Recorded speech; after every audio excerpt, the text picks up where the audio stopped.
Ya, Assalamualaikum dan salam sejahtera. Salam kembali kita menyaksikan perlawanan Malaysia Premier Futsal League 2025 membabitkan pertemuan di antara pasukan Johor Darul Takzim dan juga Kuala Lumpur City yang berlangsung di stadium tertutup Bandaraya Pasir Gudang di Johor ini.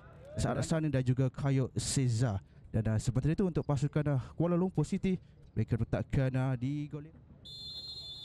Dan itu dah sepak mula untuk di babak yang pertama untuk pasukan JDT dan juga KLCT mencari ruang untuk mencari sesuatu. Kesilapan pula lepas dapat dirampas untuk main pasukan KLCT melakukan percubaan untuk membuka tirai jaringan daripada Almeida, pemain import pasukan KLCT, membuka jaringan pertama mereka 1-0 di depan. Dan lihat bagaimana lantaian ini, kesilapan yang terus saja membawa pada untuk Almeida Dominguez untuk memecahkan kebutuhan mereka. Satu kelecekan awal dan kemudian repatan kaki kiri itu menumpaskan penjaga gol untuk Azrihan.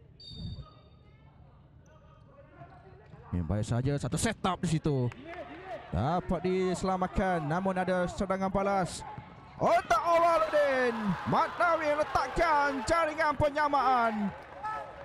Satu gerakan balas pantas yang cukup baik daripada pasukan JDT menyamakan kedudukan mereka 1-1. Lihat bagaimana sekali lagi setelah percubaan awal itu yang dapat diselamatkan, kemudiannya ada dua pilihan mendapatkan Awaluddin di bahagian kanan, kemudiannya tolakan kaki kanan cukup mudah. Tak kena jaringan penyamaan pasukan JDT bagi mengimbangi dan pasukan KLCT.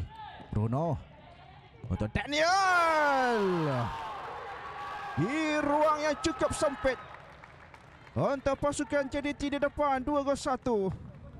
Oh, cukup baik untuk rempatan yang cukup keras itu bagi meletakkan jaringan kedua pasukan JDT. Lihat sekali lagi, ada seorang di bahagian depan merempatan itu yang gagal pula diselamatkan daripada Arif Alias di pintu gol.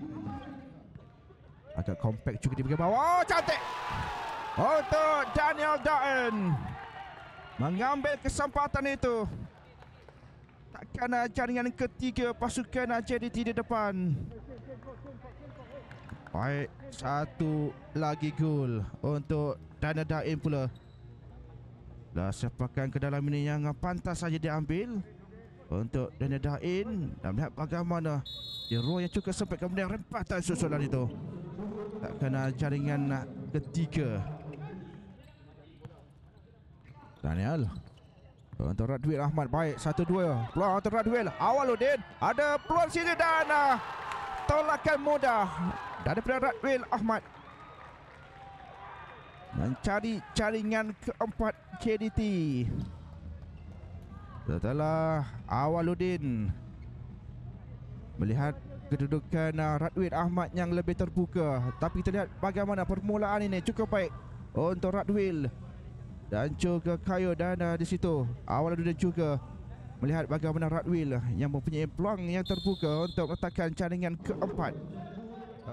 Dia ada halangan, kemas kawalan pada pertahanan. Kesilapan pula peluang Daniel. Dua jaringan daripada beliau untuk meletakkan jaringan kelima pasukan JDT.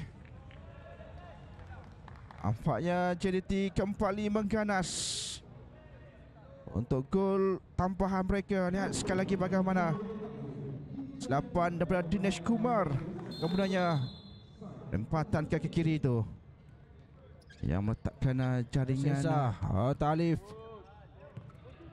Gerakan baik saya dengan one touch football. Alif, peluang cukup sayang. Gerakan yang itu cukup baik setelah kombinasi dengan tolakan-tolakan pendek yang agak kemas juga daripada pasukan JDT ni. Mereka Ayo Cesar, Aizat.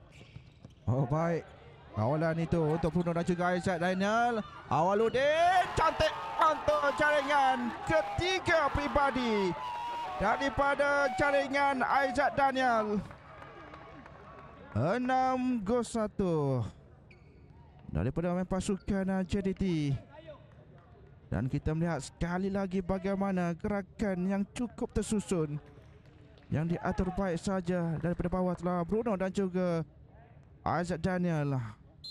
Lihat bagaimana awal telah berada di sebelah sana dan kemudiannya tolakan itu mudah saja. Takkan jaringan yang so, Daniel jauh, tinggi pula melewati palang gol.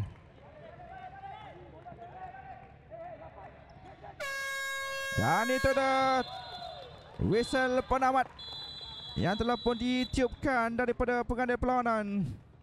Menyaksikan 3 mata penting untuk pasukan JDT untuk menyaksikan pesan penuh Johor Darul Takzim 6, Kuala Lumpur City 1. Sehingga kita bertemu lagi. Assalamualaikum warahmatullahi wabarakatuh. Majulah sukan untuk negara. Bye-bye semuanya.